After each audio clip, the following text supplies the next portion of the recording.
The iPhone 15 Pro. This is a weird year, to be honest. For most people, I honestly don't think it's worth the upgrade, but there's that one new feature I could not resist. USB-C. I really didn't think Apple would do it yet, but to finally be able to have a single cable for every piece of tech I own is so refreshing. This is the natural titanium finish, and by far, this is the sexiest iPhone this year. It looked like it had more of a gold tint to it online, but in hand, I'm surprised with just how silvery it looks. It's beautiful though, and I'm glad I went with this color. I would definitely try to make it into a store so you can see it in person, but given how busy launch day was, it might be a little bit until you can easily run in. This year, the main selling point of the Pro models is this titanium finish. It looks fantastic and makes the phone feel incredibly premium. In hand, it feels great. Holding onto it feels a lot nicer than the stainless steel from the 13 and 14 Pro. One of the benefits of this titanium chassis is fingerprints are going to be less noticeable. The rounded edges are very soft, so it does feel a little slippery. I'm going to be using it naked, at least for now, because Apple didn't release any leather cases. iPhones always feel like a piece of jewelry, but this year especially, you can tell you're holding an expensive device. The texture on the back is very smooth and it's a subtle difference, but resting your finger on it feels nicer than on the glass back of the previous models. There's also a pretty noticeable weight difference. The phone felt a lot lighter from the moment I unboxed it.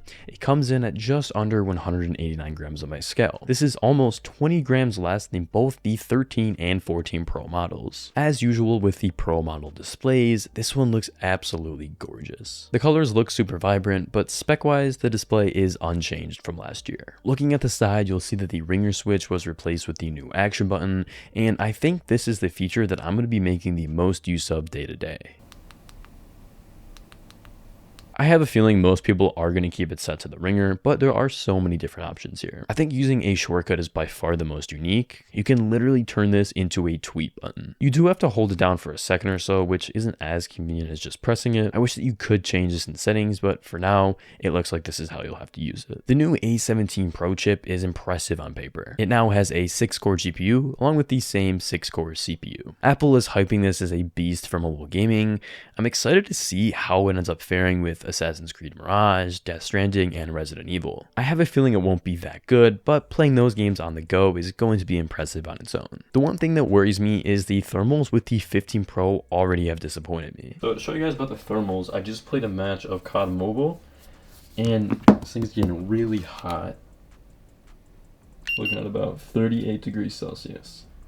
Otherwise, I'm looking forward to seeing how the battery life fares throughout the entire day with this new, more powerful chip. If you're enjoying this video, subscribe so you don't miss the full review. The A17 Pro chip is the only one with a USB 3 controller, meaning that the 15 base models are left with USB 2 speeds, just 400 megabits per second. This is compared to the 10 gigabit per second speeds that we have on these Pro models. It's safe to say that if you want to be doing any significant data transfer, you'll want to go with a Pro this year. Both ports do support display connection though, so it's kind of funny to see the iPhone connected up to my ultra-wide monitor. Hooking it up here and using a DualSense does turn the iPhone into its own sort of gaming console, so I am excited to see what Assassin's Creed looks like on here. I went with the 256 gigabyte model as I plan to use the camera a bit more this year. So far, I've been pretty impressed with this performance, but I want to get way more testing out of it over the next few weeks. All of the 15s have a 48 megapixel main sensor, which is great to see, although this one is slightly larger on the Pro model. The Pro Max gets the 5 times telephoto, whereas the Pro only gets 3x. That's where the biggest camera improvements come in this year, so it's a bummer I won't have the chance to check that out. Here on the 15 Pro, you get 3 focal lengths that you can shoot in: 24mm, 28mm, and 35mm. The camera improvement I was most interested in was the log format for videos. I went out and got some footage outside and was honestly really impressed with how it turned out. You are shooting in ProRes, so it takes up an insane amount of storage,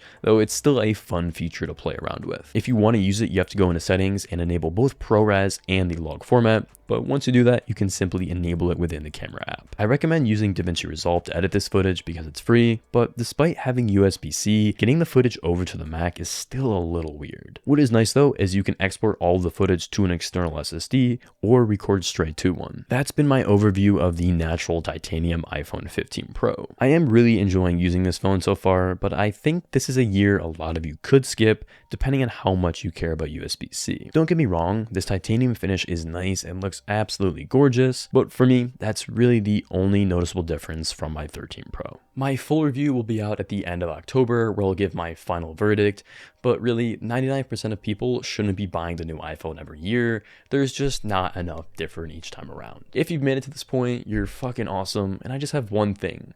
If you've ever enjoyed one of my videos, let's help increase the number of people who subscribe to this channel, because I got some cool videos coming up. Next week is fall 2023 EDC, and then we're in a brand new space. Excited for that. I'll see you guys next time. Take care.